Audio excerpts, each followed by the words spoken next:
Danny's POV. Oh, mabutit hinatid ka pa ni Kuya Kishan mo. Ani Mami pagdating ko sa bahay, imbis na mahigpit na yakap, ganyan kaagad ang bungad niya. How happy my life. Silosa kasi ang asawa nun. Alam mo naman na umiiwas din tayo sa gulo. Nakakahiya. Sa laki ng angka natin, tayo pa bang magkakaroon ng gulo, hindi ba? Dugtong pa ni Mami at bumeso na ako sa pisngi niya. Si Dad po, daddy's girl kasi ako, kaya hindi na nagtataka si Mami. Nasa rancho, nagpapakain siguro ng kalabaw. Sundan mo't kaninang umaga ka pa inaantay nun. Ani Mami't napangiti ako. Sabik ako nagpalit ng damit. Mula dress na itim ay long sleeve na stripe ang aking sinuot. Pinarisan ko na lamang ng pantalon. Excited ako lumabas. Napapikit ako nang humalik sa akin ng malakas ang ihip ng hangin. Nagtatakbo ko papunta sa likod ng bahay namin kung saan ang daan ng rancho. Nasa kalagitnaan na ako nang minsang mapaatras ako dahil sa pagsulpot ng itim na kabayo at magtatalon iyon sa putikan kung saan ako malapit na katayo.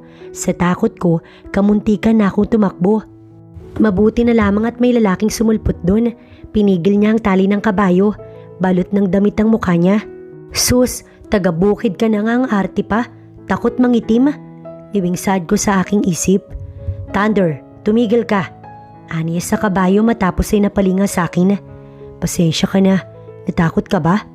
Tumaas ang aking kilay. Sa susunod, ingatan mo yung hayop mo.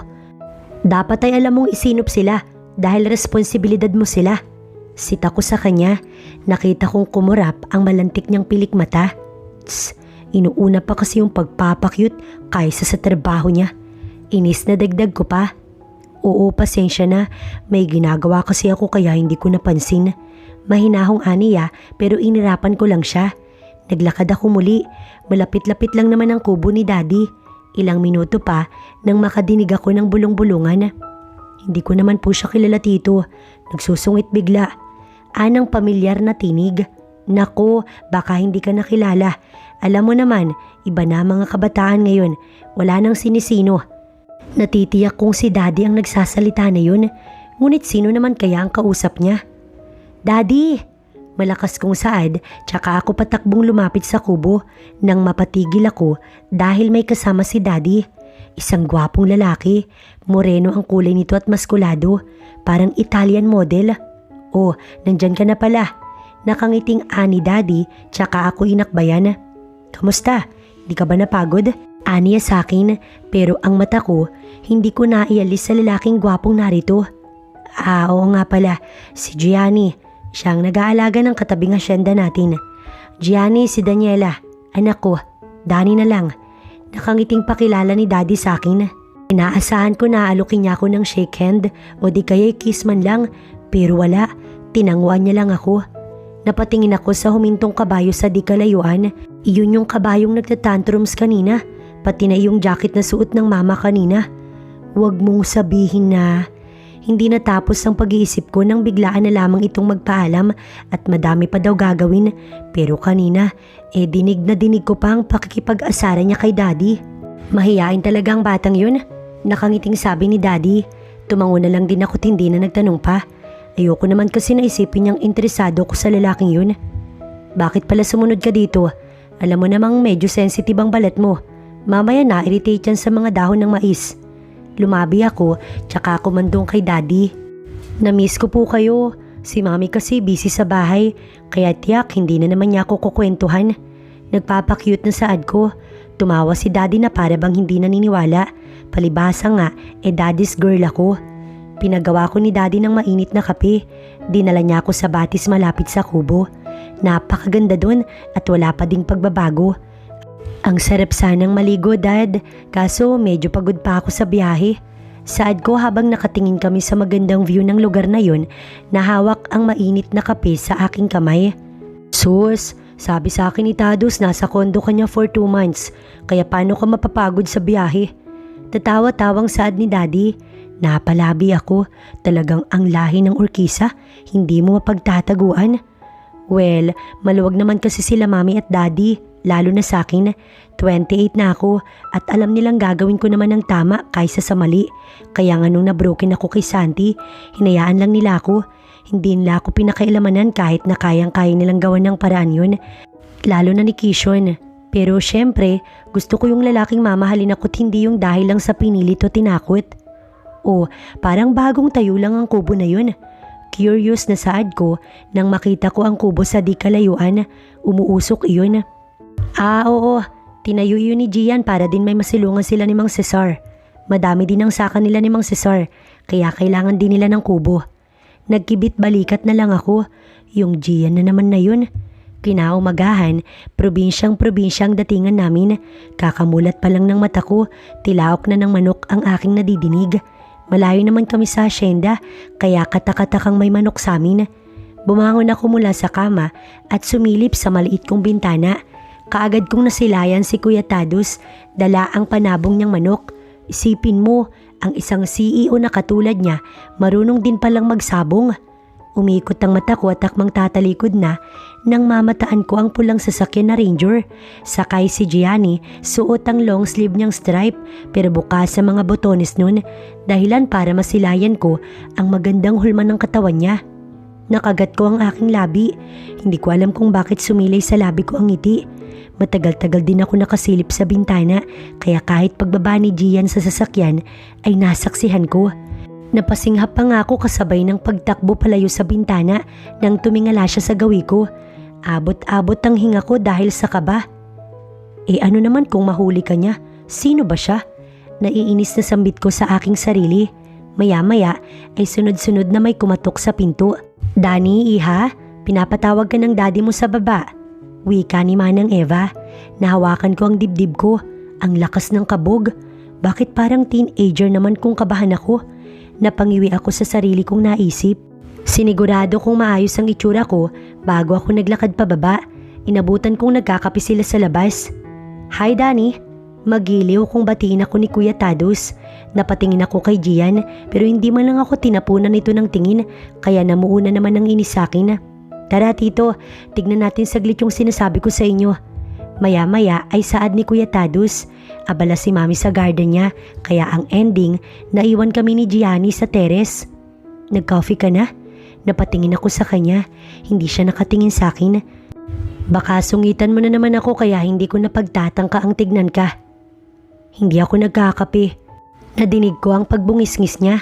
Bakit? Kaagad na saad ko. Sa tapang mong yan, hindi ka pa pala nagkakape? Tatawa-tawang aniya kaya tumaas ang aking kilay. Or baka Year of the Dragon ka. Mainitin kasi masyado ang ulo mo. Dugtong pa niya. Tumayo siya tsaka naginat. Mag-coffee ka minsan, masarap din. Aniya pa, tsaka naglakad palabas. Sinundan niya sila daddy. May pangihinayang ako nararamdaman pero binaliwala ko na lamang yun. Isang hamak na trabahador lamang siya sa kabilang hasyenda ng mga Vinceso. Sino siya para isnabin ang beauty ko? Umikot ang mata ko. Eksaktong tumama iyon kay Mami. Nakatitig pala sa akin. Maya-maya pa ay tumawa ng malakas si Mami. Alam kong malayo mong matipuhan si Gian dahil ayaw mo sa mga mangbubukid. Never kang nakipag-date sa mga ganun. Pero mabait na bata si Gian at masipag din. Parang kinikilig na sabi ni Mami. Napangiwi ako. Ma'am, sad ko para siya pigilan. You know me, malabo ko magkagusto sa katulad niya. Nang ibalik ko kay Mami ang tingin ko, nasalo niya ang bibig niya. Itinuturo niya ang likod ko na para bang pinalilingon niya ako. Napakurap ako't napalunok. Dahan-dahan ako lumingon at gano'n na lang ang panlalaki ng mata ko nang makita ko sa likod si Gian. Salubong ang kilay at para bang hindi niya gusto ang aking sinabi. Tumingin siya kay Mami. Tita, nag-usap na po kami ni Tito. Mauna na rin po ako. Bawal yata dito sa inyo yung low class. Birong saad pa nito pero halata namang nais niya lang talaga akong patamaan. Tumalima siya nang hindi nagpapaalam sa akin. Kung sa bagay, sino nga ba ako? Laka, nagtampo yata. Ngingiti-ngiting saad ni Mami na ikinalabi ko naman.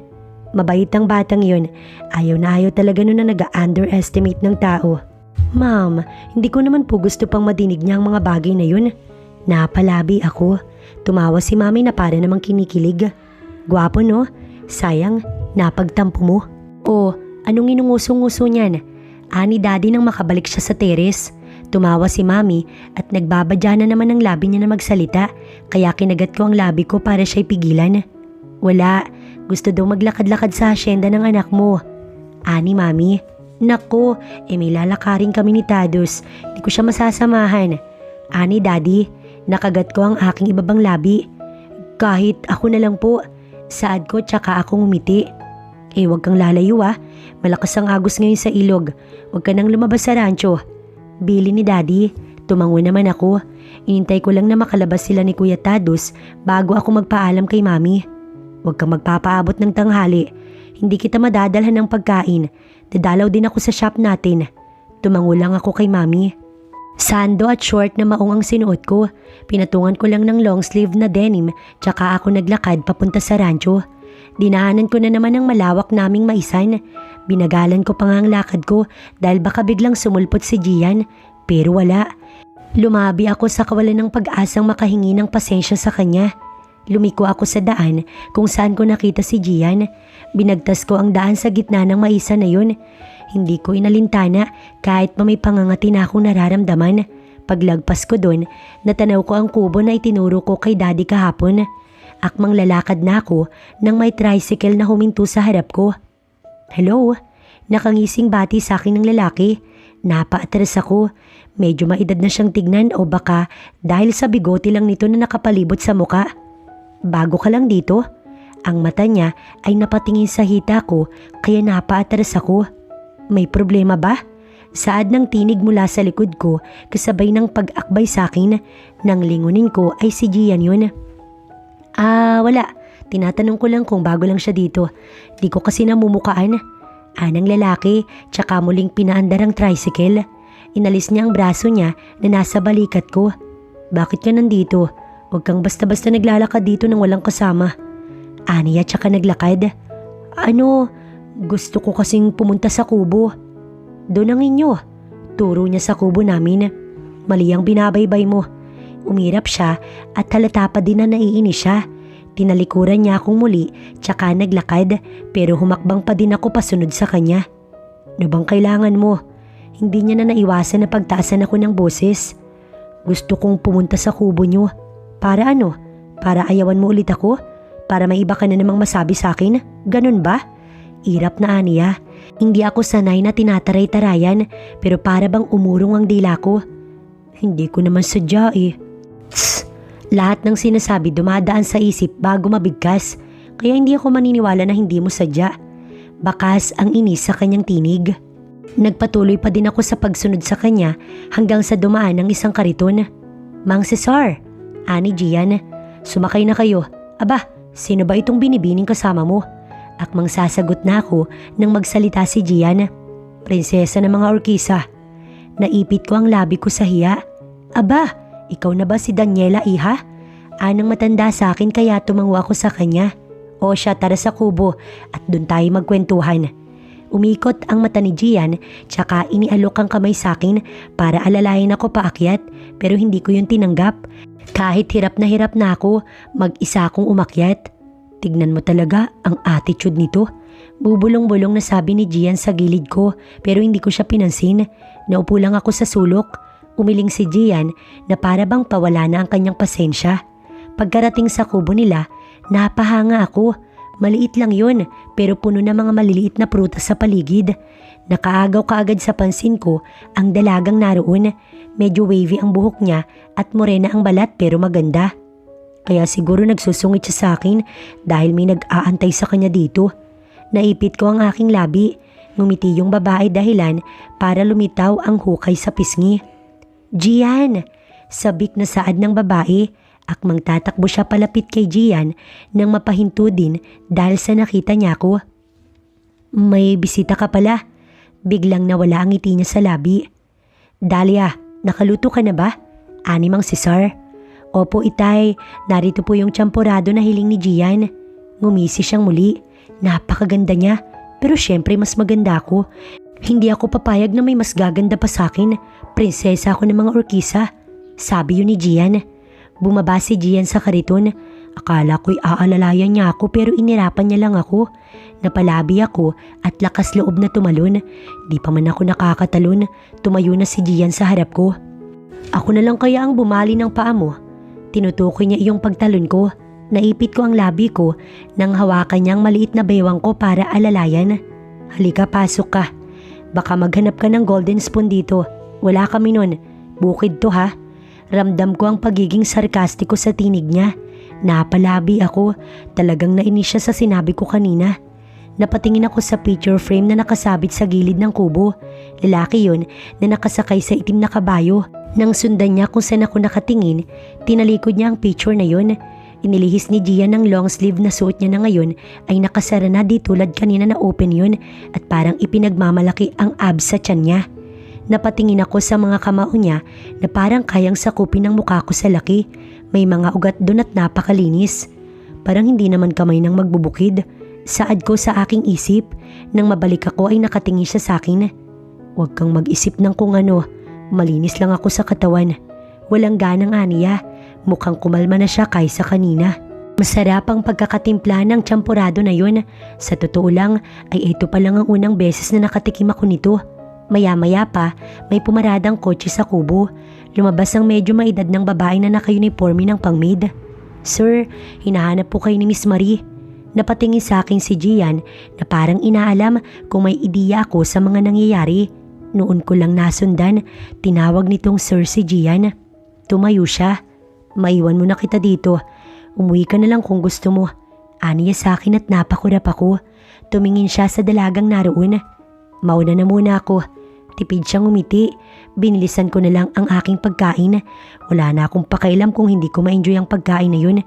Ayoko maiwanan dun. Ano, uuwi na din ako. Tinignan ako ni Gian. Maglalakad na lang ako. Malapit na lang naman yan. Hindi ko na inintay pa na sumagot siya kaya tumakbang na ako palabas. Malaking hakbang ang pinakawalan ni Danny. Sa totoo lang, kanina pa siya namimeke na komportable siya kahit ang totoo. Naiinis na siya sa magaspang na pakikisama sa kanya ni Gian. Hindi siya lumingon. Malayo talagang lalakarin niya. Nangahas lang siyang maglalakad kaysa naman mapilitan na naman si Gian na ihatid siya. Kung mamalasin nga naman ng dalaga. Umihip ang malakas na hangin kasabay ng pagtamlay ng panahon. Sa sandaling minuto, bumuhos ang napakalakas na ulan. Malayo ang bahay nila kaysa sa kubo nila, kaya nagdesisyon na lang si Danny na takbuhin ang kubo nila. Walang ano-ano nang biglang mabawasan ng hapdi ng matatalas na patak ng ulan sa kanyang balat. Paglingon niya, nasa likod niya si Gian. Nakahubad na ito at kinukublihan ng ulunan niya para hindi siya gaanong mabasa ng ulan. Hindi niya na kinontra pa ang binata. Sa halip ay mas binilisan na lang nila ang takbo nila hanggang sa nagtagumpay nilang marating ang kubo. Humihingal silang pareho. Basang-basa si Gian. Umaagos sa mabato niyang katawan ng tubig ulan. Minsan pang saad ng binata tsaka iiling-iling. Hindi niya rin kasi inaasahan na makukonsensya pa siyang alalahanin si Danny sa kabila ng pananakit nito sa kanyang damdamin. Napatingin si Gian sa prinsesa ng mga orkisa na nakatitig din sa katawan niya. Namewang siya. Maganda bang view? Birong aniya tsaka siyang umisi. Mapalitan lamang ang ambience sa pagitan nila. Baka kasi bigla na naman siyang singhalan ng dalaga. Hindi siya makakaalis lalo't napakalakas ng ulan. Mayabang. Bulong na naman ng babae na nagpawala ng ngiti niya. Para silang nagpapatintero sa totoo lang. Kumunot ang noo ni Gian. Sa totoo lang, napupuno na siya. Ang isipin na kahapon lamang sila nagkakilala. Pero kung magbangayan sila, akala nila ay matagal na silang magkakilala. Kung kailan naman kasi siya kalmado at gusto niya ng peace of mind, tsaka naman susumpungin si Danny at maging siya'y ganun din. Ayaw niya din naman kasi ng mata pobre dahil kung pera at yaman lang, hindi magpapahuli si Gian. Umakbang si Gian palapit kay Danny. Anong gagawin mo? Kabadong sabi ni Daniela. Naningkit ang mata ni Gian at wala itong balak sagutin. Humakbang siya muli kaya't umatras naman si Danny. Sabihin mo, ano bang ayaw mo sa akin at palagi mo kong tinatarayan? Seryosong sabi ni Gian. Namula kaagad ang pisngi ni Danny. Hindi niya masabi na may paghanga siya sa binata. Hindi niya nga lang maamin dahil ang alam nito, mambubukid lamang siya. Wala naman akong ayaw sa'yo. Nauutal na sabi ni Danny. Napalunok siya nang mapasandal na siya sa dingding. Kung ganun, bakit nga? Bakit palagi mo kong sinusungitan? Ha? Sinusungitan ba kita? Nagkakabuhol-buhol ang paghinga ni Danny. Sumabay pa ang napakalakas na kidlat. Sa takot niya, nayakap niya si Gian nang wala sa oras. Sunod-sunod na ang pagtawag niya sa mami at daddy niya dahil sa takot. Napakurap si Gian tsaka tinapik-tapik ang likod ni Danny. Ang totoo ay bakat na ang panloob nito. Balak niya lang sanang lukuhin ito pero ang totoo ay iabot niya lang yung long sleeve niya. Nag-alala pa si Gian nang magsimula ng humikbi si Danny. Hinaplos niya ang likod nito. Sunod-sunod na busina ang nagpalinga kina Gian at Danny. Tahan na, ani Gian. Tara na, iuwi na kita. Naging mahinahon ang tinig ni Gian. Nagangat ng paningin si Danny at ganoon na lamang ang naging paglunok ni Gian dahil sa nanunuyong labi ng dalaga. Luhaan ang mata nito pero para bang mas naging mapang-akit ang itsura ni Danny sa kanya. Ano, tara na. Ani Gian, tsaka kaagad na inilayo ang mata kay Daniela. Iginaya niya si Danny papasok sa van. Hindi naman bumitaw ang dalaga kaya't doon na lamang dinaupo si Gian sa tabi niya. Nanginginig si Danny ng mga sandaling yun. Napakabilis na binalot ng dilimang paligid. Dapat ay ihahatid ni Gian si Danny pero nakaharang ang mga baka sa daan at sa lakas ng ulan ay hindi nila gugustuhing bumaba para paalisin ang mga ito. Iikot nyo na lang, sa bahay ka na lang magpatila ng ulan. Ani Gian kay Danny. Tatawagan ko na lamang sila tito. Ani Gian, tumango naman si Danny. Ganun nga ang ginawa ng driver na natiling malakas ang ulan dahil daw umano sa bagyo, sabi ng radyo sa loob ng van. Pagdating nila sa malaking gate, naroon ang gulat kay Danny. Tulad nga ng inaasahan ni Gian, may gulat sa dalaga. Hindi nito inaasahan na may kaya siya. Wala pa sanang balak si Gian na sabihin ng tungkol sa bagay na ito dahil ayaw niyang mapalapit sa kanya si Danny dahil sa siya ay mayaman. Pero nandun na, wala na siyang magagawa pa. Sinalubong sila ng kasambahay na may dalang payong. Kinuha yun ni Gian tsaka inalalayan si Danny pababa. Pinayungan niya si Danny papasok sa malaking bahay. Iho, Diyos ko, nag-aalalang saad ng magandang ginang. Napatigil ito nang makita si Danny. Kay gandang dilag, kasintahan mo? Birong saad ng ginang na kinapula ng pisngi ni Danny. Tita, saad ni Gian para pigilan ang mga susunod na sasabihin ng tiyahin. Oo nga, sige na, ihatid mo sa guest room at nang makaligo. Ipagluluto ko kayo ng mainit na sabaw. Ngumiti ang ginang. Mamaya tayo magkwentuhan. Parang kinikilig na saad pa nito. Napangiwi si Danny at para bang nakikita niya ang mami niya. Ganyan na ganyan din kasi ito kapag tinutokso siya. Naligo si Danny. Nasa shower na nga siya nang pumasok si Gian sa guest room. Nandito na ang damit mo. Kumatok ka sa kabilang kwarto, nandun ako. Para sabay na tayong lumabas. Ani Gian, nadinig naman yun ni Danny. Sadyang hindi lang siya sumagot. Nakagat ni Danny ang ibabang labi niya. Naiinis siya sa sarili niya. Kung ano-ano pa ang sinabi niya kay Gian. Kung ano-anong iniisip niya. Gayong higit na mayaman pa pala ito sa kanya. Nagsimula nang maligo si Danny. Kinuskus niya ang sarili niya. Baka kasi mangati ang balat niya dahil sa ulan. Matapos niyang maligo, lumabas na din siya. Dahan-dahan pa siyang sumilip habang nakabalot ng roba. Nang masiguro niya na walang tao doon, lumabas na nga siya. Naroon ang damit at panty na isusuot niya. Pinamulahan siya ng pisngi dahil sa underwear na naroon. Tiyak na nakita na kasi ni Gian ang underwear na yun. Pa-butterfly pa ang design nun sa bandang likod. Isa-isa nang sinuot ni Danny ang damit niya. Dress iyon na long sleeve, medyo daring sa bandang dibdib pero sanay naman siya sa mga ganoong damit. Nagsuklay siya ng buhok bago lumabas. San kaya dito? Lilinga-linga siya hanggang sa makita niya ang bukas na pinto. Doon na siya dumiretso. Gian, tawag ni Danny pagpasok niya. Naglakad pa siya hanggang sa mamataan niya si Gian na nasa labas ng shower room. Nakabalot lamang ng tuwalyang puti at nakablandra ang magandang tipak ng kanyang katawan. May ilang pasana si Danny pero nginitian lang siya ni Gian na para bang sanay nang makita ang katawan ng ibang tao. Andyan ka na pala, upo ka. Turo nito sa sofa. Bahagya siyang tumagilid para hindi makita ang binata. Nakagat ni Danny ang ibabang labi niya nang maninag niyang ibinagsak ni Gian ang tuwalya sa sahig. Huwag kang haharap kung ayaw mo may makita. Humarap ka kung curious ka kung anong meron. Ani Gian, kaya't lalong nakagat ni Danny ang ibabang labi. Naaninag niya muli ang pagsusuot ng t-shirt ng binata. Ano? Nabago na bang tingin mo sa akin? Hindi na ba ako mukhang taga-bukid? Batid ni Danny na naroon ng sarkastiko sa tinig ni Gian. Gusto niyang idepende ang sarili niya dahil mali naman ang interpretasyon ni Gian, pero batid niyang hindi naman ito maniniwala. Hindi na lamang siya umimik, nadinig niya ang mahinang paghakbang ni Gian palapit sa kanya. Napaatras siya nang itukod ni Gian ang dalawang kamay nito sa magkabilang braso ng sofa na kinauupuan niya. "Ngayon, ano na kayang tingin mo sa akin?" Pabulong na sabi ni Gian nang itutok nito ang mukha kay Danny. "Bakit namumula ka? Wala pa nga akong ginagawa eh." Ngingising-ngising saad ni Gian tsaka tumayo ng diretso. "Tara na, tatawag pa ako sa inyo." Naglakad si Gian, kasunod si Danny. "You look good to your dress." Ani Gian, napalabi si Danny. Malakas na ang loob ng binata na mag-Ingles. Palibhasa alam na nga ni Danny na mayaman siya. Pagbaba nila, ngiti-ngiti ang tita ni Gian. "Tara sa dining table, nandun ang mainit na sabaw." Anyaya ng ginang. "Mauna ka na, tatawag ako sa inyo." "Tatawagin na lang kita."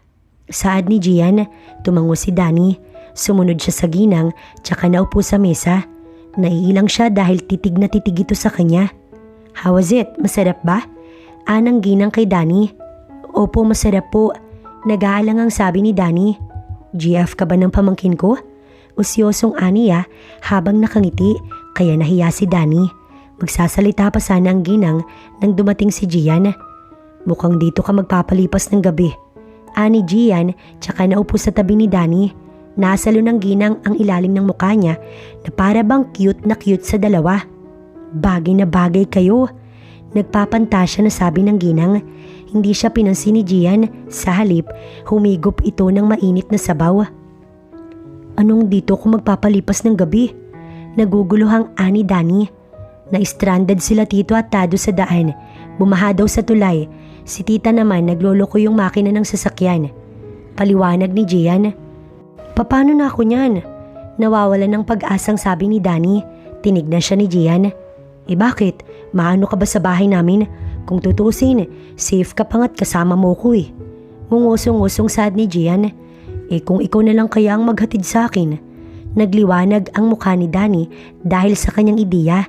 Tinignan siya ni Gian tsaka itong umiti na para bang ito na ang pinakamatalinong naisip ni Danny, pero kaagad na bura ang ngiti ni Danny tsaka ito nagsalita. "Ayoko." Walang ganang anito tsaka tumayo na. Bumagsak ang balikat ni Danny. Pinanood niya si Giang maglakad. Papunta ito sa malaking bintana para silipin kung gaano kalakas ang ulan. Kumuha ang ginang ng tubig para ibigay kay Danny. "Kakapalan ko na po ang mukha ko." Ani Danny sa ginang. "Pwede niyo na lang po ba akong ipahatid sa driver niyo?" Lakas loob na sabi ni Danny. Kinuha niya iyong tubig at tuminom.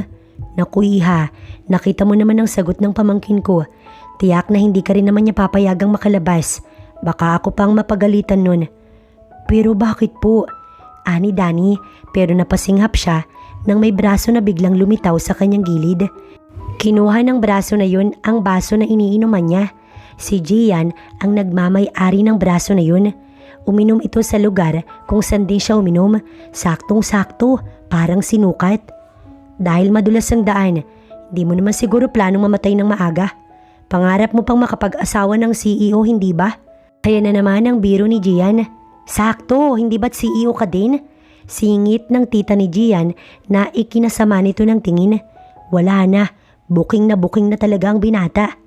"Tita, ang pangit yung kabanding." Irap na aniya na kinatawa ni Danny at ng ginang dahil sa reaksyon nito. Nasa sala sila't nanonood ng balita.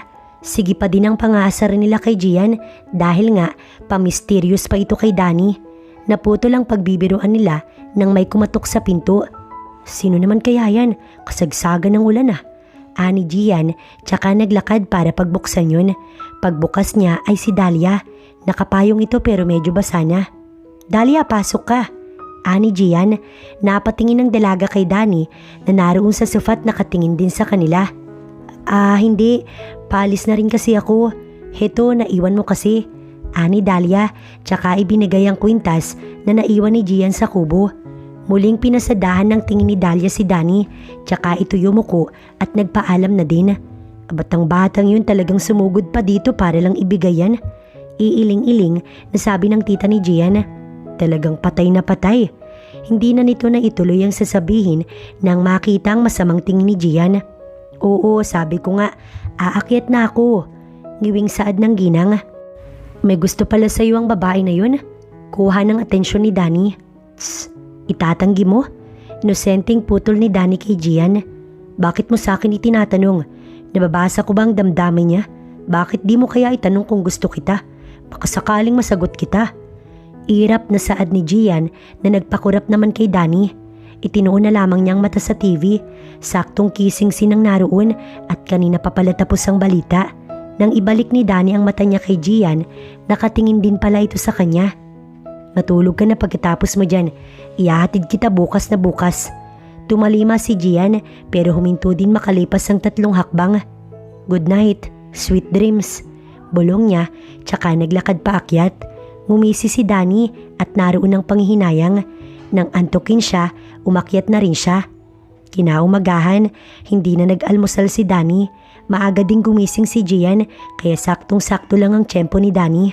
Here, ani Gian, tsaka inabot ang paper bag kay Danny. Yan yung damit mo kahapon, pinalondry ko na. Sumakay sila sa kotse, nasa daan na sila nang magsalitang muli si Gian. Maniligaw ako.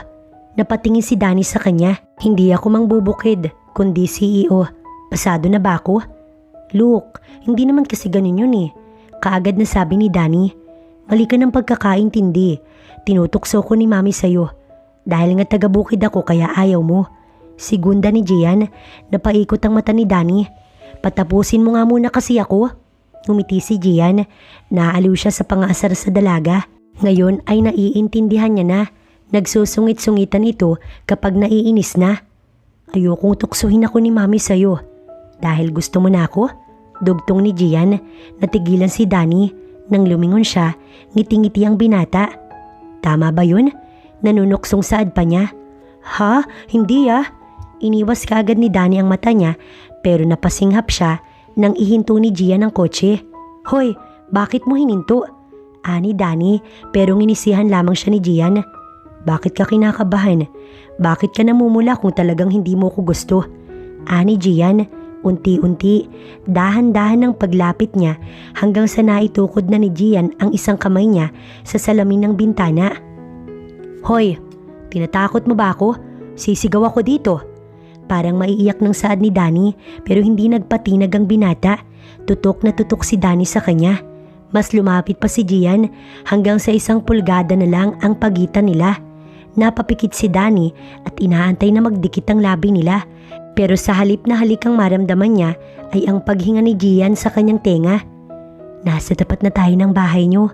Bulong nito na nagpabalik kay Danny sa ulirat. Naitulak ng malakas ni Danny si Gian tsaka ito nagtatatakbo palabas dahil sa kahihiyan. Tawang-tawa si Gian. Tumigil lamang siya nang sumilip ang daddy ni Danny. Anong nangyari? Bakit ngiti-ngiti ka't pulang-pula si Daniela? Nakangising saad ng daddy ng dalaga. Nagbibiruan lang po kami. Ani Gian, tsaka siya bumaba sa kotse. Naglakad siya papunta kay Tados. Sa inyo pala natulog yun kagabi. Hindi ba umiyak? Hindi pa awat kay Tito yan. Si Danny ang tinutukoy. Nga pala, may anniversary yata mamaya sila Mayor. Pupunta ka ba? Kung nandun ka, iiwanan ba kita? Ngising ani Gian. Nang sumapit nga ang 6:00, pumunta sila sa malaking salo-salo na iyon. Siyempre hindi mawawala si Danny dahil buong orkisa ang imbitado sa salo-salo na iyon. Naunang dumating si Tados, pati na ang mami at daddy ni Daniela. Siyempre kasama siya. Maraming nakikiisyoso kung sino nga ba si Daniela. Sa 1 linggo na pamamalagi niya sa baryo, bahay at rancho lang kasi ang madalas niyang pagtambayan. Pero ang atraksyon na kanina'y na kay Danny, ngayon ay nasa kotse na kararating lamang. Bumaba mula doon ang binatang si Gian. Napanguso si Danny. Hindi niya maitatanggi ang kagwapuhan ni Gian. Para bang anghel na bumaba sa lupa ang posturahan nito sa suit niyang puti. Dahil gwapo ang binata, madidinig mo talaga ang impit na kilig ng karamihan talaga ay babae. Tumalima na lang si Danny dahil hindi din naman siya mapapansin ng binata sa kapal ng mga tao doon. Iyon ang akala niya. Lingid sa kaalaman niya ang palihim na pagsulyap ni Gian sa kanya. Nang hinayang pa nga ang binata nang siya ay tumalikod. Akmang hahakbang si Gian para sundan si Danny nang sumulpot sa harap niya si Dahlia. Simpleng dress lamang ang suot nito. Gian, matamis na bati nito sa kanya. Tipid lang nang umiti si Gian. Nandito ka pala, ang itay mo. Ani Gian, pero si Danny ang hinahanap ng mata niya, bagay na alam naman ni Dahlia. Mula kasi nang bumalik sa baryo nila si Danny, ay nahati na palagi ang atensyon ni Gian sa farm at dito. Halos hindi na ito namamalagi sa kubo, hindi tulad nun. Kaya't limitado na talaga kung makasama ni Dahlia ang binata. Nagsalubong ang mata ni Dahlia at Danny, pero naunang umiwas ng tingin si Danny. Sa ganoong paraan, pakiramdam ni Dahlia ay panalo na siya. Bagaman malayong malayo sila ni Daniela, alam niyang siya ang mananalo dahil higit na kilala siya ni Gian kaysa sa dayong dalaga. Gian, kuha ng atensyon ni Dahlia sa binata. Matagal pa nga bago ito tumingin sa kanya. Mag-usap tayo, pwede ba yun? Malambing na saad ni Dahlia. Pwede bang mamaya na lang? Madami pa kasi akong kailangan kausapin. Magalang na sabi ni Gian. Nalungkot ang dalaga pero alam niyang wala naman siyang magagawa kaya tumango na lamang si Dahlia. Sa likod ng stadium, bandang alas 8. Ani Dahlia tsaka hinaplos ang braso ng binata bago ito umalis. Napatras na lang si Gian nang bigla siyang banggay ni Tados. Aba, tignan mo talaga. Habulin ka talaga, no? Birong ani Tados habang pinapanood si Dahlia na palayo na. Baliw, hindi no? Tanggi ni Gian. Pero ingat ka doon. Tahimik lang pero mukhang tumawa si Tados. Tumigil ka nga. Inosente si Dahlia. Huwag mo siyang isali sa mga kafling mo. Ngusong saad ni Gian. Mabait si Gian at napaka-gentleman. Halos nakababatang kapatid na nga kung ituring niya si Dahlia kahit ang iba'y mali ang iniisip sa kanya. Si Daniela, hindi mo ba natitipuhan ng pinsan ko? Maganda yun at sexy. Gatong panitados, umirap si Gian. Hindi naman basihan ng ganda at hubog ng katawan para masabi mong gusto mo yung isang tao. Pag ugali kasi ang pag-uusapan, talo yun. Humalakhak si Tados. Napatigil lang sila nang may umakbay sa kanila pareho. Kuya RG? Ngiwing ani Tados. Humagalpak ng tawa si RG. Para ka namang nakakita ng multo. Kasi naman yung kay Kishon nga planado mo. Mamaya yung love life ko minamanipula mo na pala. Parang maiiyak na sabi ni Tados. Kalma, mag-happy-happy lang tayo. Ani RG, eksakto na dumating ang waiter na may dalang inumin. Si Mayor ang sadya ko at hindi kung sino pa man kaya wag kayo mag-overthinker. Bahala kayo, kayo din ang masasaktan kakaiyak. Ani RG, tsaka napatingin sa gawin ni Daniela. Mag-isa ito sa mesa habang nakanguso. Madaming panauhin pa ang dumalo at nag-antay ng speech ni Mayor na kasama si RG. Tss, ba talaga kayo mga orkisa? Ani Gian habang nakatingin kay RG kasama si Mayor. Gusto sana niyang makinig sa speech pero nawala ang atensyon niya nang makita niya si Dahlia na naglalakad papunta sa likod ng entablado habang nakatingin kay Gian. Tumingin si Gian sa kanyang relo. Alas 8 na. Mukhang kailangan na niyang puntahan si Dahlia dahil may mahalaga itong sasabihin sa kanya. Hindi na nga din siya nagpaalam dahil abala din naman ang lahat. Sa likod ay madilim dahil sa mapunong lugar. Katugon iyon ng rancho kung babaybayin. Dahlia, ani Gian, humarap ang dalaga sa kanya na halatang inaantay talaga siya. Bakit dito pa? Hindi ba pwedeng pag-usapan sa loob yan? Naglakad si Gian hanggang sa makalapit sa dalaga. Ano't ganyan ang itsura mo? May nangyari ba kay Mang Cesar? Nag-aalalang sabi ni Gian. Malungkot na umaling si Dahlia. Hinaplos ni Dahlia ang pisngi ni Gian, bagay na hindi naman niya maintindihan. Anong ginagawa mo? Hinuli ni Gian ang kamay ng dalaga. Sabihin mo, anong tingin mo sa akin? Ano ko sa'yo? Malambing na sabi ni Dahlia. Ano bang sinasabi mo? Nagugulumihin ang sabi ng binata. Gian, sagutin mo ko. Isang kapatid, nakababatang kapatid. Diretsahang sabi ni Gian na tumarak ng husto sa puso ni Dahlia para itong maiiyak. Tara na sa loob, malamig dito't baka kasipunin. Ani Gian pero hindi umimik si Dahlia, hindi siya nagpatinag. Para saan ang pag-aalala mo sa akin? Lahat ng pinapakita mo. Giit ng dalaga kasabay ng mabilis na pagtulo ng luha. Gian, umasa ako. Gusto kita, Gian. Dahlia, ano ba? Hinawakan ni Gian ang magkabilang balikat ni Dahlia. Magkaibigan, magkapatid at wala nang hihigit pa doon. Nagpapaintinding saad ni Gian. Bakit? Dahil mahirap lang ako? O baka dahil may laman na yung puso mo? Desperadang ani Dahlia. Napupuno na ang binata. Gusto niyang sabihin na ano man ang rason ay wala itong pakialam. Gian, mahal kita. Alam kong ganun ka din eh. Napatigil si Dahlia nang makita si Daniela na nakatingin sa kanila. Nakatingin ito kanina pa. Sinundan din ni Gian ang tingin ni Dahlia. Napakurap ang binata at para bang gusto niyang magpaliwanag kay Danny, pero pinigil siya ni Dahlia. Akmang halikan ni Dahlia si Gian kaya nag-walk out si Danny. Ano ba? Itigil mo yung kahibangang to.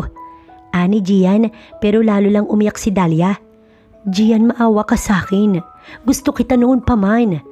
Luha ang ani Dahlia, pero umiling si Gian at siya iniwan. Nagmamadaling hinanap ni Gian si Daniela. Bumalik si Gian sa crowd.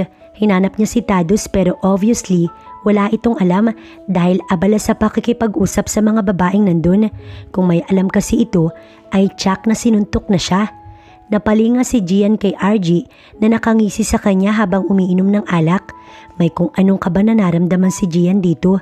Para bang napakahirap basahin pero naglakas loob pa din siya na lumapit dito. Are you finding someone? Ani RG, bakas ang sarkastiko na ani mo may alam talaga ito. Itatanong ko sana kung nakita mo si Daniela. Ani Gian, tumingin si RG sa madilim na parte sa kabilang side ng stage. Nangunot ang noo ni Gian, lihim iyong daan papunta sa malalim na batis. Batis na kung saan ang karamihan ay nagpapatiwakal sa bigat ng problema. Itinuro ko sa kanya, gusto niya daw kasing mapag-isa. Ngising ani RG, ang ngisi niya ay hindi ikinatuwa ni Gian. Para bang nangangati ang kamay niyang manuntok. Gusto niyang itanong kung bakit niya pinapunta si Daniela doon pero naisip niya din na baka wala itong alam kaya tumalima na siya na masama pa rin ang loob. Napatigil si Gian sa paghakbang nang maramdaman niya si RG sa tabi niya. Mag-ingat ka. Napalunok si Gian sa bulong na yun. Nang ilinga niya ang mata niya, wala na si RG doon. Naging palaisipan sa kanya kung anong klaseng pamilya ba ang meron ng mga orkisa pero kailangan niyang unahin si Danny. Humahango siyang nagtatatakbo sa daan na tinuro ni RG. Binalot ng kaba si Gian. Binuksan niya mga botones ng suit niya habang patuloy sa pagtakbo. Kinakain siya ng takot niya at iba ang epekto nito sa kanya. Pinagpapawisan siya habang humahalik ang malamig na pag-ihip ng hangin. Napahinto siya nang makita niya si Daning nakatalikod. Tsaka lang siya nakahinga ng maluwag. Nung una nga'y natakot pa siya na isa ito sa mga multong nagpapakita doon. Pero nang humarap si Danny sa kanya, ay puno ng lungkot ang mga mata nito. Nasaan na ba kasi ako? Kala ko ba dito yung kubo? Ani Danny sa sarili niya.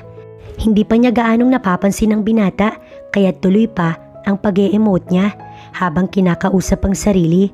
Umirap pa nga ito sa kawalan hanggang sa magtagpo ang mata nila at labis iyong ikinagulat ni Danny.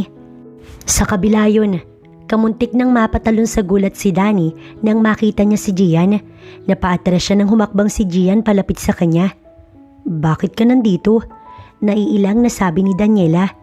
Ikaw dapat ang tinatanong ko niyan. Ani Gian pero umirap lang si Daniela. Nahihiya siyang sabihin na nagsiselo siya dahil sino ba naman siya? Napalabi si Danny dahil kasi sa Kuya RG niya kaya niya nakita ang dalawa. Ito ang nagturo kung nasaan si Gian kanina at ito nga din ang nagturo sa lugar kung nasan siya.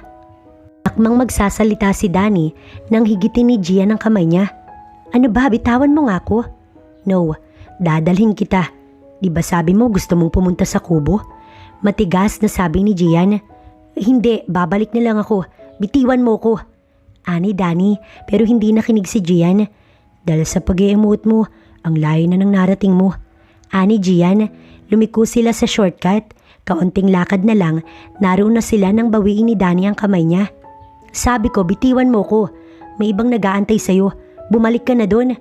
Ani Danny, are you jealous? Walang bakas ng kahit na ano na sabi ni Gian.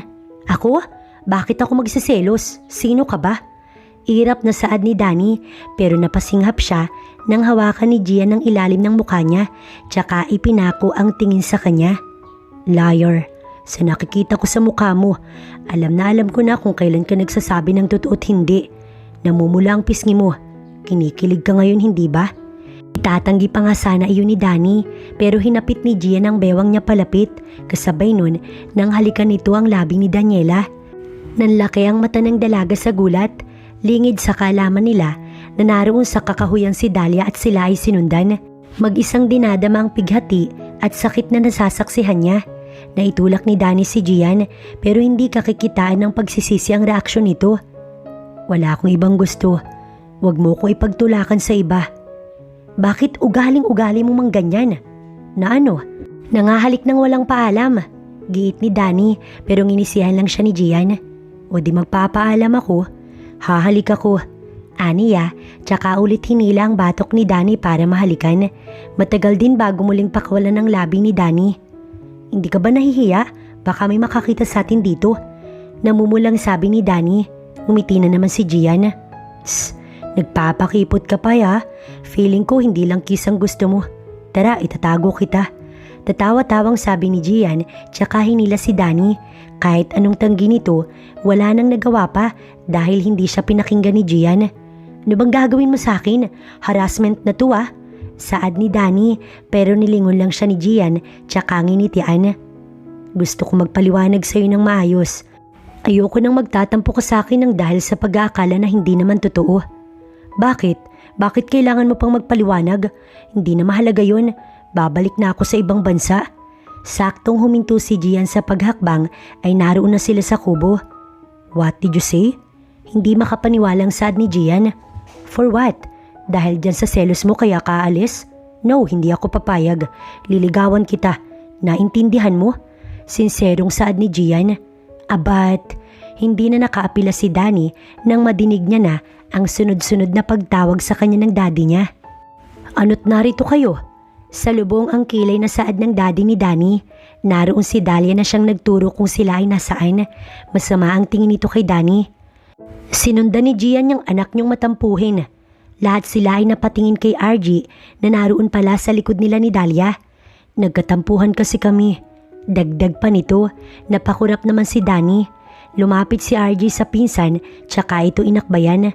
Sorry na, tara uwi na tayo. Malambing na ni RG. Nako, kayo talaga mga bata kayo. Napapailing na sabi ng daddy ni Danny. Mabuti na lang talaga't nandito si Gian. O paano, mauna na kami.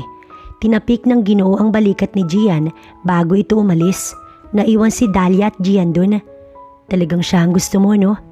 Malungkot na sabi ni Dahlia. Napagod ako, uuwi na ako. Ikaw din. Ginulo ni Gian ang ulo na ni Dahlia pero hinawakan ni Dahlia ang kamay niya para pigilan sa paghakbang niya. Bakit Gian? Bakit hindi na lang ako? Humihikbing ani Dahlia. Kaya ko din namang gawing lahat ng ginagawa ni Daniela eh. Listen, you don't have to be compared, okay? Si Daniela ay si Daniela. Ikaw ay ikaw. Hindi mo kailangang maging siya. Pero gusto ko ding maranasan ang pagiging siya. Umiiyak na sabi ni Dahlia. Umiling si Gian at akmang hakbang na palayo nang magsalitang muli si Dahlia. Gian, buntis ako. Napahinto ang binata. Hindi ko alam kung sino ang ama. Tulungan mo ko. Anong ine-expect mo from me? Are you expecting na pananagutan kita? Si Daniel ang gusto ko, Dahlia, and I hope you'll understand. Ani Gian, tsaka naglakad palayo sa lugar na yun. Naroon ng lungkot at panghinayang dahil talagang naging magkaibigan sila. Pero dahil sa mga sinabi ni Gian, tiyak na lalayuan na siya ni Dahlia. Bukod dun, mataas ang pangarap ni Mang Cesar sa anak. Kahit nga si Gian, ganoon na lamang ang pagkalinga kay Dahlia dahil umaasa siya na baka makatapos ito ng pag-aaral. Kinabukasan ay hapon na nang makalabas si Gian. Tanghali na siyang nagising. Balik na naman sa dating gawi ang lahat. Papunta sana si Gian sa mga orkisa nang namataan niya si Mang Cesar. Ngiting-ngiti ito sa kanya. Mang Cesar, ano't narito kayo? Ani Gian, may dalang mainit na pandesal at kesong puti ang matanda. Dinalhan kita ng pandesal, iho. Anang matanda habang nakangiti. Ito ang specialty nila ni Dahlia.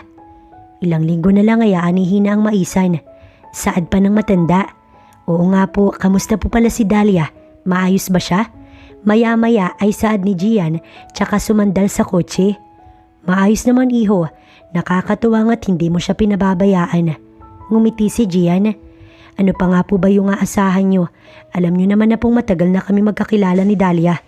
Ngiting ani Gian. O siya, mauna na rin ako. Pag may oras ka, pumasyal ka sa bahay at doon na lang tayo mag-usap. Kumunot ang noo ni Gian. May pagtataka. Gusto niyang itanong kung bakit at para saan sila mag-uusap. Pero hindi na lamang niya iyon pinansin. Sa halip ay tumango na lamang. Umalis na si Mang Cesar. Akmang sasakay na si Gian sa kotse niya nang mamataan niya ang tiya niya papasok. Ngumiti si Mang Cesar dito pero hindi inalis ng ginang ang kanyang tingin kay Gian. Salubong ang kilay nito at halatang galit. Tita, ani Gian pero hindi siya pinansin ng tiyahin.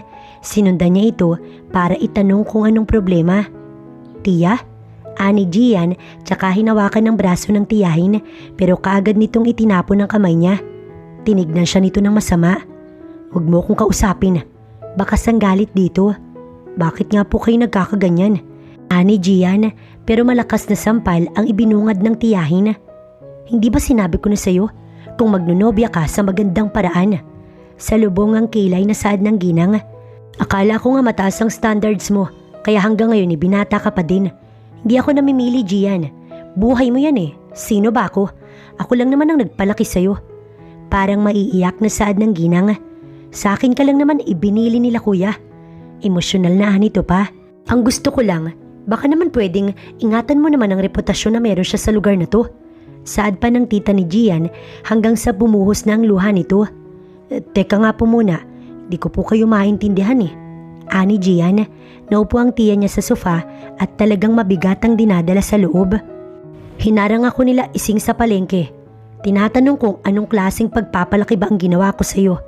Bakit daw hindi mo muna pinakasalan si Dahlia bago mo siya pinakailamanan? Napaluha ang tita ni Gian samantalang napakurap naman ang binata. Hindi niya akalain na may ganitong klaseng balita na lalabas. Kaagad niyang inalala si Danny. Baka alam na nito ang lahat. Hindi po totoo yun. Alam niyong hindi ko ugali ang ganun. Hindi si Dahlia ang pinangarap ko, tita. Hindi siya ang pangarap ko. Umiiling si Gian dahil hindi niya akalain na magagawa ito ni Dahlia sa kanya sa gitna ng kabaitang ipinakita niya rito. Malamang na kaya nandito si Mang Cesar kanina. Iniisip niyang may sasabihin ako ipapaliwanag sa kanya. Ani Gian, tinakbo niya ang kotse niya para puntahan si Danny. Nasa gate pa lang siya nang mamataan niya si Dahlia. Mukhang papunta ito sa kanila. Hindi niya na nga sana ito papansinin nang bigla itong humarang sa harapan ng kotse niya. Halata na wala itong balak na tumabi kaya't minabuti nang bumaba ni Gian sa kotse. Anong problema mo? Hindi na napigil ni Gian na itaas ang tono niya dahil sa patong-patong na problema na ibinibigay ni Dahlia sa kanya. Gian, pakasalan mo ko. Ani Dahlia, nanlaki ang mata niya at sa galit niya, nahablot niya ang braso nito. Ano bang ginagawa mo? Ito ba ang isusukli mo sa lahat ng mga ginagawa ko sa'yo? Nagagalaiting sabi ni Gian, pati ang bagang niya ay nag-igting na sa galit. Lingid sa kaalaman niya na kaya lamang ito pumunta doon at kinukulit siya para mapigilan si Gian na mahabol si Danny papuntang airport. How dare you? How dare you to spread the fake news about me? Alam mong noon pa man ay hanggang kapatid lang ang tingin ko sa'yo. Bakit mo ko ginaganito? Umiiling na sabi ni Gian. Hinawi niya si Dahlia pero pilit nitong pinipigil ang kamay niya para hindi siya makaalis. Nilingon ni Gian ang kamay ni Dahlia. Ang mata niya na puno ng pakiusap ngayon ay nagmistulang yelo sa lamig. Huwag mo kong subukan. Masama akong biruin, Dahlia. Aniya, tsaka marahas na itinapon ng kamay ni Dahlia. Padarag siyang sumakay sa kotse. Sa ikatlong pagkakataon, nakita niyang umiyak muli si Dahlia at labis niyang hindi ikinasisiya ang bagay na yun pero kailangan niya na namang unahin ang sarili niya sa puntong to. Pinaandar niya ang kotse niya tsaka mabilis na pinatakbo yun. Ilang minuto lang nang marating niya ang bahay nila Daniela. Hindi niya alam kung siya lang ang nakaramdam nun. Pakiramdam niya napakabigat, parang hindi na siya welcome dun.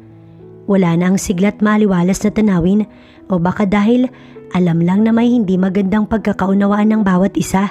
Bumukas ang pinto ng bahay at mami ni Danny ang naroon. May pagtataka kay Gian kung bakit nakangiti pa ito sa kanya.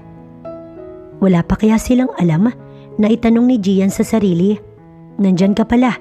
Congrats sa'yo. Matamis itong ngumiti, bagay na ikinagulat ni Gian.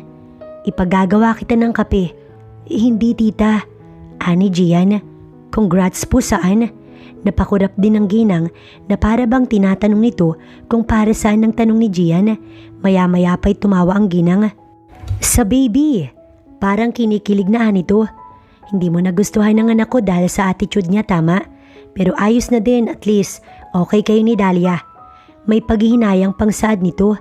May paghangangan ako sa'yo, kaya medyo nasaktan.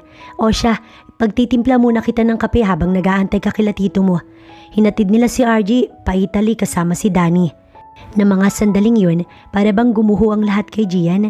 Hindi pa sila nagkakaayos ni Danny, ni hindi niya pa nga ito nakakausap tungkol sa kanilang dalawa. Hindi ko po anak yung ipinagbubuntis ni Dahlia. Naku, wag ka nang mahiya. Saad pa ng ginang, pero ganoon na lamang ang gulat sa mata nito nang makitang lumuluha si Gian. Naiinis siya sa sarili niya. Kung bakit kasi inasar pa niya si Danny at hindi na lang basta umamin dito ng nararamdaman niya. Alam niyang hindi niya maaaring iwan basta ang farm nila, lalo at napakaraming anihin. Isa pa, kailangan din niyang linisin ang pangalan niya sa mga tao. Akmang sasakay si Gian sa kotse niya nang makatanggap siya ng hindi rehistradong numero sa cellphone. Yes, hello? Bungad niya. Hindi mo na kami maaabutan. Isa pa hindi ko din sa'yo ipapakita ang pinsan ko, kaya wag ka na magtangka pa. Batid ni Gian na si RG iyon. Lumingali nga siya at hinahanap kung nakikita ba siya nito. Paano mong nalaman na pupuntahan ko siya? Ani Gian, nadinig niya ang makahulugang tawa ni RG. Lahat yan logic lang. May gusto ka kay Danny, kaya obviously pupunta ka sa airport para pigilan kami dahil sinabi na ni tita sa'yo. Umugong ang tusong pagtawa ni RG. Sino ka bang talaga? Tss, mahirap akong kilalanin, Gian. RG Dark ang pangalan ko at madilim ang nakapaloob sa akin, kaya kahit alamin mo pa, panay anino lang ang makikita mo. Ang pinakamaganda mong gawin, hanapin mo ang tunay na ama ng pinagbubuntis ng Dahlia na yun. Magiging sagabal sila sa landas ng buhay niyo ni Danny sa hinaharap. Makinig ka sa akin. Ako ang mata ng orkisa. Ako din ang batas kaya sumunod ka. Lalo na kung gusto mong mapabilang sa amin. Iingatan ko si Danny para sa'yo. Hihintayin kita hanggang sa matapos mo na yung inuutos ko. Ani RG, lahat namang sinabi nito naging palaisipan kay Gian. Luminga siya pabalik sa bahay nila Danny at kawalan ng pag-asa ang mababaka sa mukha niya. Paano kung hindi tumupad si RG sa usapan? Paano kung mahuli siya? Napakaraming tanong sa isipan niya pero naisip niyang siguro nga kailangan niyang magtiwala. Oh, akala ko yaalis ka. Saad ng ginang nang bumalik si Gian. May damdamin po ko para sa anak niyo. Gusto ko po si Daniela. Hindi makapaniwala ang ginang sa nadinig. Maya-maya pa'y dumating si Tados at masama ang tingin nito kay Gian. Walang kinalaman si Gian sa mga iniisip niyo, okay? Hindi siya nga man ang dinadala ni Dahlia. Kaya wag kang maggagaganyan, Tad. Saway sa kanya ng ginang. Paano niyo na siguro? Ani Tados, you know me bro, saksi ka na hindi ako pala patol sa mga babae. Fake news lahat ng yun. Dahil si Danny ang gusto ko, wala ng iba. Ani Gian, hindi na mahalaga yon. Saway sa kanila ng Ginoo. Ang mahalaga'y maging maayos ang pinsan mo. Anang Ginoo kay Tados. Na broken heart na nga ang batang yun. At taon din ang igugugol niya para makalimot. Natatakot ako na baka tumanda ng dalaga ang anak ko. Malungkot na saad ng Ginoo. Nasaan po si Danny? Susundan ko po siya. Ibinili ni RG na wag naming ipagsabi sa kung kanino kung nasaan sila. Ani Tados tsaka umirap. Napabuntong hininga si Gian. Mukhang wala na talaga siyang magagawa kundi ang sundin si RG. Halos maghapon na tumatakbo sa isip ni Gian kung anong dapat niyang gawin. Hindi pa din siya kinakausap ng tita niya dahil nagtatampo pa din ito. Batid naman itong hindi gagawin ni Gian ang bagay na yun. Ang ikinasasakit lang ng loob niya ay nagawa pa siyang lukuhin ng dalaga. Halos nabuhos na nga dito ang lahat ng atensyon ng binata. Siya natiyahin at kinalakhan ni Gian ay halos hindi na nabibigyan ng binata ng oras dahil nga busy ito sa farm nila. Kinaumagahan nga, inabutan ni Gian ang tita niya na naghahain ng almusal. Sorry na. Malambing na saad ng binata. Pilit itong nagpapapansin sa tiyahin. Gawin mo ang dapat mong gawin. Huwag kang sumabay sa init ng ulo ko, Gian. Istriktong saad ng ginang. Napabungis-ngis si Gian. Alam ko naman kaya ka ganyan dahil si Danny ang gusto mo para sa akin. Huwag kang mag-alala, kahit ako'y ganun din. Naglalambing na saad ng binata pero talagang wala itong balak na magpasuyo kaya bumungis-ngis ulit si Gian. Pag naibalik ko si Danny dito, papansinin mo na ako. Tinignan lang siya ng masama ng tiyahin tsaka ito padarag na naupo sa harap niya. Kahit paano, alam ni Gian na okay na ito, sadyang may tampo pa nga lang. Pinalipas ni Gian ng mga araw bago siya nagdesisyon na makipagkita kay Mang Cesar. Ayaw niya din kasi na wala siyang maipapalag na katibayan. Pasado 11:00 na ng umaga nang hagilapin ni Gian si Mang Cesar. Hindi na ito nagagagawi sa kubo, bagay na ipinagtataka niya kaya't sumadya na si Gian sa bahay nila. Balak niyang kausapin ng matanda tungkol sa chismis na kumakalat. Kala ko hindi ka na sa akin magpapakita. Sayang naman ang pinagsamahan natin. Anang matanda, batid naman ni Gian kung bakit ito ganito. Pumarito po ako para personal kong ipaliwanag sa inyo ang side ko. Ani Gian, umiti ang matanda tsaka tumango. Hindi po ako ang ama ng batang dinadala ni Dahlia, Mang Cesar. Alam niyong hindi ko po kayang gawin ang bagay na iyan, lalo na kay Dahlia. Natigilan si Mang Cesar. Aapila pa sana ito nang ilabas ni Gian ang mga papel na nagpapatunay na hindi talaga siya ang ama ng bata. Heto po ang katibayan. Ani Gian, may mga picture siya na may kasamang lalaki si Dahlia. Hindi ko nakasama ang anak niyo ng kahit isang beses na kaming dalawa lamang. Kaya hindi ko aakuin ang responsibilidad na nais niyang ibigay sa akin. Ani Gian, ramdam ni Gian ang kahihiyan na idinulot ni Dahlia sa kanya. Ang taas noo kaninang si Mang Cesar, ngayon ay parang nilukot na damit. Pareho kasi silang mag-ama. Mataas masyado ang lipad. Akala niya talagang magiging manugang na niya si Gian at maililipat na sa anak nito ang mga ari-arian ng binata. Itay? Itay! Ani Dahlia nang makarating. Itigil niyo ang pakikipag-usap kay Gian. Ani at mga hatake ni Dahlia si Gian nang hawakan siya ng mga higpit ng kanyang tatay. Tumigil ka! Malakas na sinampal ni Mang Cesar ang anak niya. Di mo alam kung anong kahihiyan ang ginawa mo sa akin. Nanggagalaiting saad ng matanda. Napaatras si Dahlia. Inaasahan niyang idedepensa siya ni Gian tulad ng palagi nitong ginagawa. Pero this time, hindi iyon nangyari.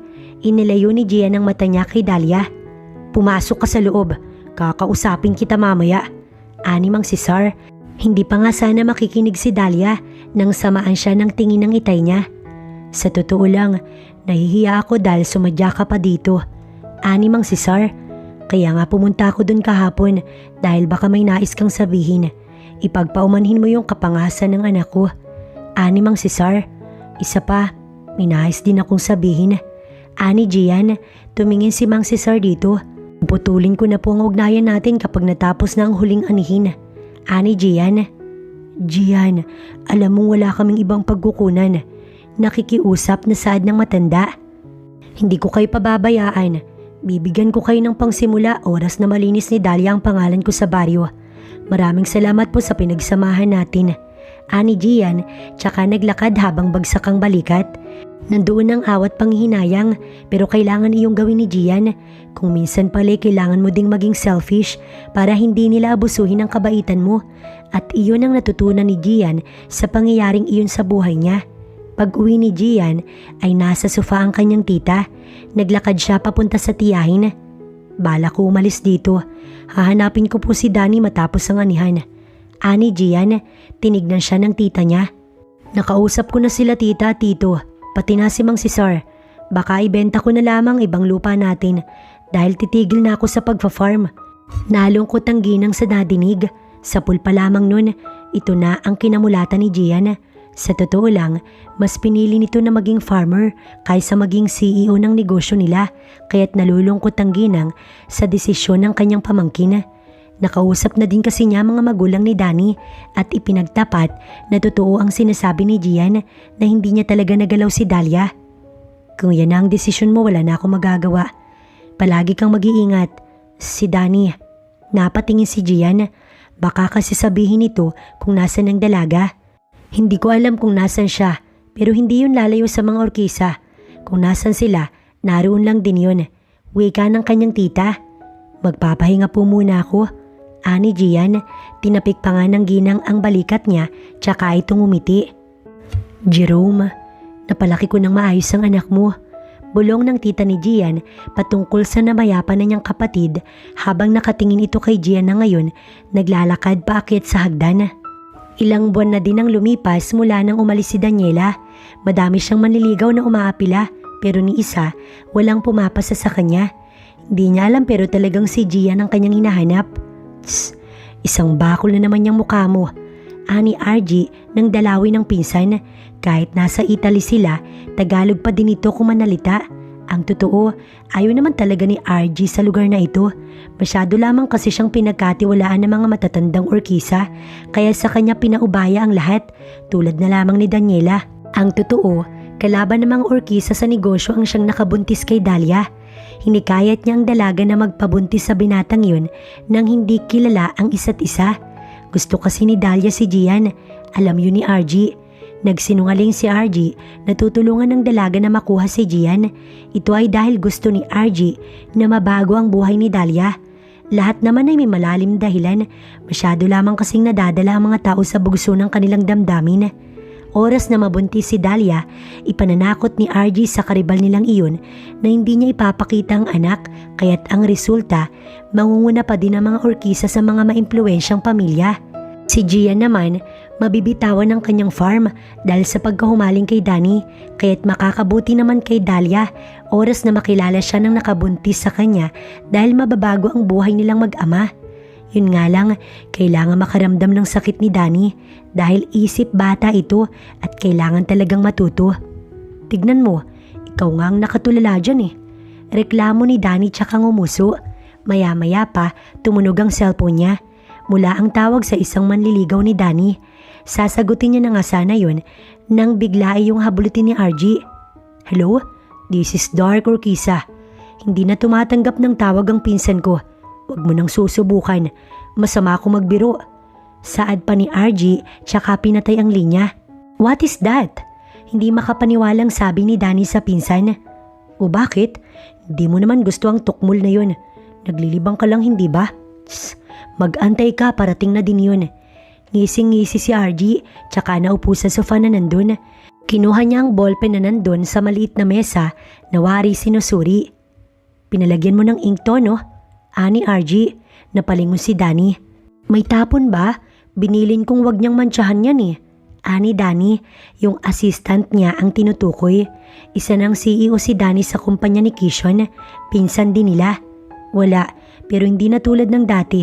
May bago sa kanya. Ani RG, napaisip si Danny. Para kasing hindi naman ballpen ang tinutukoy ni RG. Ganun pa din ang sulat sa dati, pero may nagbago sa kanya. Tatawa-tawang sabi ni RG, alam kong maganda na ang sulat nito, pero dahil bagong sali na ng ink, ay mas matingkad na ito kapag sinulat. Parang ikaw.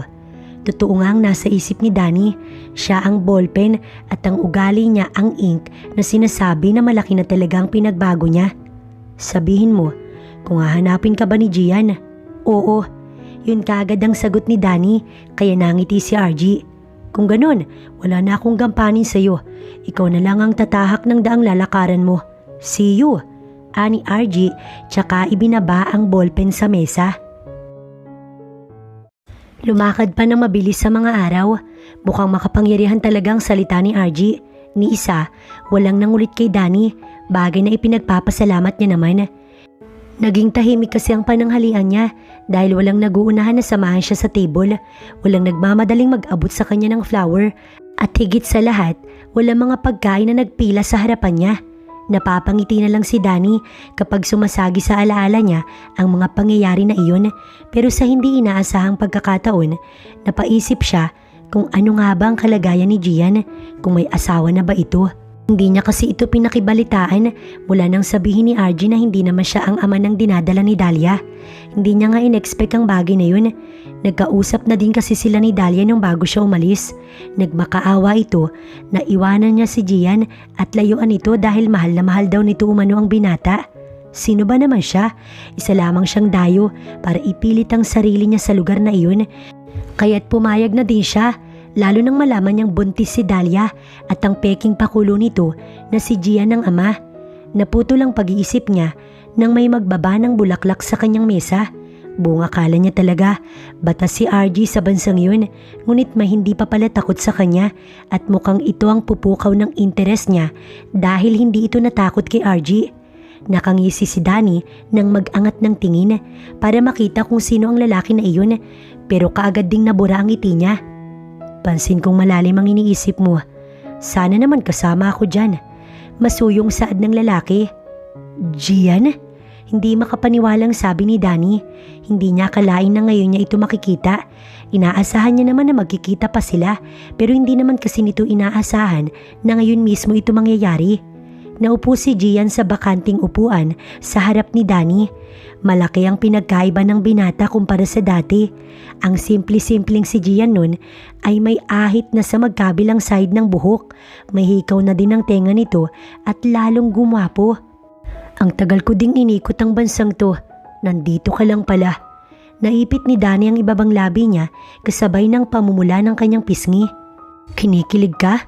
Ayos lang. Sa iyo naman na ako. Ngising ani Gian. Bakit ka nandito? Yun lang ang tanging nasabi ni Danny. Pinalis ako ni tita para hanapin ka. Di ako makakabalik kapag hindi kita kasama. Pwede pa ba? Saad ni Gian pero hindi nagsalita si Danny. Hindi niya din kasi alam ang isasagot niya. Lalo't makalipas ang 5 buwan, ngayon lang sila nagkita. Nung huli pa nga, wala silang maayos na pag-uusap. Parang maiiyak si Danny na mga sandaling yun, kaya't minabuti niyang tumayo na. Dahil ayaw niya naman ng makakuha ng atensyon ng mga tao doon, lalo pa talagang nakuha ni Gian ang atensyon ng lahat. Nakagat ni Gian ang ibaba niyang labi. Para siyang napahiya pero wala siyang magagawa. Desidido siyang makuhang muli si Danny. Pikit mata niyang sinundan ng dalaga. Muli niyang dinala ang bulaklak tsaka mabilis na naglakad. Nakasakay na si Danny ng elevator ng kanyang abutan. Napailing siya. Hindi niya alam kung talaga bang may mapapala pa siya. Sumakay siya sa isang elevator at pinindot kung saang floor din bababa si Danny.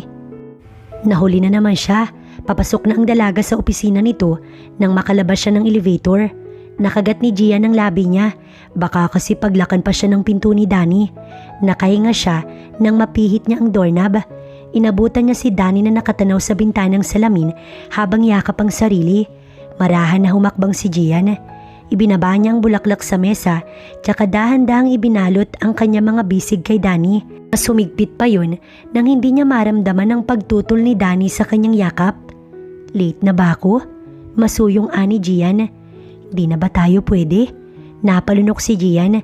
Natatakot siya sa maaaring isagot ni Danny. Dahan-dahang inalis ni Danny ang kamay ni Gian. Humarap siya dito. Anong ginawa mo sa mahabang buwan na nagdaan? Hinanap ka. Ani Gian, hindi mo na ba ako? Nagulat si Gian nang sakupin ni Danny ang labi niya. Siyempre, hindi na pinalampas ni Gian ang pagkakataon na yun. Sabik din siya na mahagkan si Danny. Hinawakan ni Gian na magkabilang bewang ni Danny. Humakbang siya hanggang sa makaupo sa swivel chair. Hinila ni Gian si Danny at ikinandong doon at malaya niyang nahalikan si Danny. Ipinaramdam ni Gian ang pagkamis niya kay Danny. Hindi niya ito tinigilan hanggang sa kapusin sila ng hininga. Kung ganun, bakit ngayon ka lang? Parang maiiyak na sabi ni Danny. Dahil sa kagustuhan ng Kuya RG mo. Tinago ka niya ng maigi sa akin. Bago ka umalis gusto kitang sundan. Pero sabi niya nasa eroplano na kayo. Napalabi si Danny. Nasa kondo ko ni Kuya Tados. Naiwan kami ni Kuya RG kakadaldal niya sa kausap niya sa cellphone. Kinabukasan pa kami nun nakaalis. Ani Danny na ikinangiwi ni Gian. Tapos sabi niya nung nagkita kami, tinuturuan ka pa daw niya, kaya wag daw ako maghanap dahil hindi kita makikita. Umirap lang si Danny, pero bumawi naman siya ngayon. Ani Gian, wala namang ideya si Danny kung anong sinasabi ng binata. Binigay niya to. Ani Gian, tsaka inilabas yung box na may lamang singsing. Siya ang bumili niyan para sa atin, kaya bawal mong tanggihan. Ani Gian, hindi na nga din niya tinanong si Danny, basta na lamang kinuha ni Gian ang kamay nito at isinuot ang singsing na kasyang-kasya. So ano, Iiwan mo na yung trabaho mo dito? Ani RG kinaumagahan. Kuya, hindi malaman ni Danny ang sasagot kaya minostra na ni RG na lumabas na siya. Sige na. Hay, wala kaya akong pinsan na hindi mag-aasawa? Ani RG, kamusta mo na lamang ako kay tito tsaka kay tita? Ani RG, tinapik pa nito ang balikat ng pinsan. Mag-ingat kayo. Madaming pwedeng mangyari pero may mga bagay na hindi na kayang bigyan ng panibagong pagkakataon. Kaya be the best version of yourself. Ani RG, mag-ingat kayo lalo na ikaw dahil ikaw lang ang nag-iisang babae sa orkisa. Salamat kuya.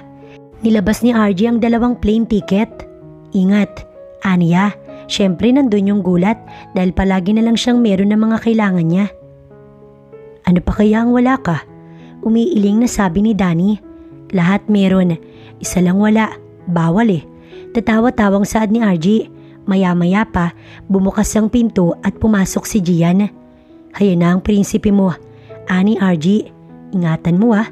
Bili na naman ito nang bumaling kay Gian. Oo, hindi na sila nagpaalaman na ng matagal dahil nakabook na ang flight at baka malate na naman sila tulad ng nangyari sa magpinsan noon. Alam ko napakaraming pasikot-sikot na nangyari sa buhay natin kaya't hindi na ako magsasayang ng oras ngayon. Kahit araw-araw kitang ligawan ayos lang. Paparamdam ko sa iyo kung gaano kita kamahal. Ani Gian habang sila'y nasa eroplano. Ako din, hindi na ako papayag na may ibang umagaw sa iyo. Mahal kita Gian. Bulong ni Danny. Naging maayos naman ang biyahe nila. Siguro ay na-enjoy nila ang isa't isa habang magkasama kaya't hindi sila nakaramdam ng pagod. Humigit kalahating araw silang nagbiyahe pero puno pa rin ng energy. Nakasuot ng puti si Danny habang nakasuot naman ng itim si Gian. Ang dating girly na si Danny nakapag-adjust na. Malaki talaga ang binago ng ugali nito kumpara nun. May kotse na ngang nag-aantay sa kanila nang dumating sila sa airport, 8:00 ng umaga. Ihatid pa ba kita sa inyo? Ani Gian, lumabi si Danny. Pwede naman kahit hindi na. Nagpapakipot na nito pero halata naman na nagtatampo kay Gian. Napabungis-ngis si Gian sa reaksyon nito. Naunang madaanan ng kotse ang bahay nila Danny kaya pinagbukas ni Gian ng dalaga. Kalangan ni Danny ganoon lang, nagtaka pa siya nang humakbang din si Gian. Saan ka pupunta? Sa inyo. Ani Gian, namiss ko din sila tito, huwag kang madamot. Napatawa si Danny pero pagbaba nila, ganoon na lamang ang pagtataka kay Danny nang may malaking handaan doon. Anong meron? Ani Danny, napalinga siya kay Gian nang ialok nito ang braso niya. Kapit ka. Ha? Nagtatakang ani Danny. Ganun pa man, kumapit nga si Danny. May gulat pa kay Danny nang umugong ang romantikong musika na paboritong-paborito ni Danny. I told you, di na ako magsasayang pa ng pagkakataon. Nakangiting ani Gian. May babaeng sumulpot sa likod nila. Nilagay sa ulo ni Danny ang napakahabang belo sa ulo ni Danny. Let's get married. Ani Gian, nasalo ni Danny ang bibig niya at hindi makapaniwala. Hindi siya prepared sa bagay na to. Kahit nga make-up sa mukha wala siya. Tatandaan lang kita sa ngayon pero handa naman akong pakasalan ka kahit saan. Kahit gaano ka bongga. Kahit ilang beses pa. Nakagat ni Danny ang labi niya. Pagpasok nilang tuluyan, tsaka lang nakita ni Danny ang buong pamilya niya. Naroon din pati na ang tita ni Gian. Lahat ay nakangiti. Nasisiyan silang lahat na makita sina Danny at Gian. Emosyonal silang naglakad sa mahabang hallway papasok sa bahay nila Danny kung saan naroon din ang pari na magkakasal sa kanila. Sinimulan ng seremonya, madaming sinabi pero walang maintindihan si Danny dahil masyado siyang nashock sa pasabog na ito ni Gian. Nalaman na nga lang ni Danny na tapos na nang magpalakpakan na ang lahat ng tao. Kiss the bride daw. Ani Gian. Ha? Napapatangang ani Danny pero hinila siya ni Gian para mahagkan. Siyempre, bibig ni Tados ang pinakamalakas dun. Sige pa rin ang kantsaw. Matapos itong mapatunayan na sincero talaga si Gian sa pagmamahal niya para kay Danny, ay isa si Tados na nagturo kung nasan si Danny. Natapos ang kasal nila ng 2:00 ng hapon. Parehong pagod nang iwi ni Gian sa bahay nila si Danny. Tuwang-tuwa pa nga ang tita ni Gian. Ibinili na kahit wag na daw silang lumabas at hahatidan na lamang sila ng pagkain sa loob. Bagay na ikinatawa ni Gian. Matagal na kasing umuungot ito ng apo sa kanya pero gusto niya talaga mula sa orkisa. Nakahiga na sina Gian at Danny sa kama habang magkahawak ng kamay. Gusto ko magsimula tayo ng panibagong memories. Masuyong ani Gian. Oo mahal ko. Ani Danny. Hinaplos ni Gian ang pisngi ng kanyang asawa habang titig na titig. Dahan-dahang hinagka ni Gian si Danny sa kanyang labi. Pababa sa panga nito hanggang sa leeg. Nadinig ni Gian ang minimithi niyang malamyos na tinig ng asawa. Kasabay nun ang pag-angat ng likod nito. Hihinga-hinga si Danny nang magsimula na nga si Gian. Nang mga sandaling yun, di naman nila kung gaano kaalab ang pagmamahal na meron sila sa isa't isa. Naibagsak ni Gian ang kanyang katawan sa ibabaw ni Danny dahil sa pagod. Pahinga na tayo, sobrang pagod ako. Malambing na sabi ni Gian na ikinatawa ni Danny. Wala pa silang pahinga mula nang makarating sila sa Italy pero hindi nila pagsisisihan ng pagod na ngayon nila naranasan dahil ang araw ding ito ang pinaka-espesyal sa mga araw na napagod sila sa kanilang buhay. Isang makasaysayang pangyayari na hindi nila malilimutan, ang araw kung kailan nila pinagsigawan ang kanilang tunay at wagas na pagmamahalan.